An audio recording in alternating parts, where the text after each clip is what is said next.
and welcome back to Cooking with Veronica. Today I'm going to make a simple pasta recipe. It's going to be spaghetti carbonara.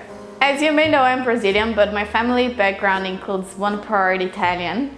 And one thing that I have to admit is that Italian food is delicious.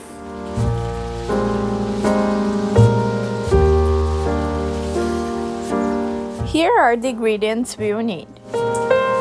250 grams of spaghetti pasta, 150 grams of diced pancetta, 1 whole egg, 1 egg yolk, 1 tablespoon of oil, 1 teaspoon of minced garlic, 1 cup of Parmesan cheese, salt and pepper to your taste.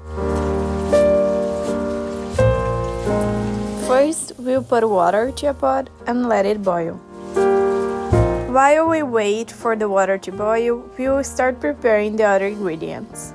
In a pan, put the oil, fry the garlic for 3 minutes, and add the pancetta and fry it for approximately 10 minutes.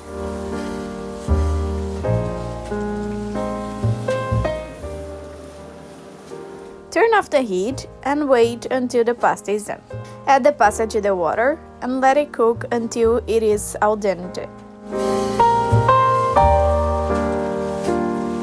To check if it's ready, take a bit and try it. Once it's ready, remove the water from the pasta, add it to the pancetta, add salt and pepper to your taste, and cook it a bit.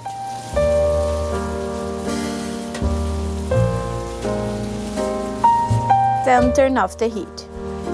Mix the whole egg, the egg yolk, and a half cup of the cheese.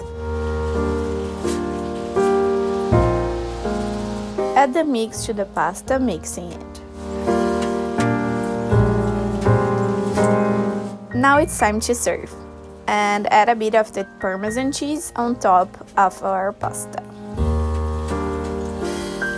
Thank you for watching the video. I hope you enjoyed. If you're not subscribed, remember to subscribe to the channel and let me know in the comments which is your favorite pasta and maybe I'll make it next time. And I see you next Thursday.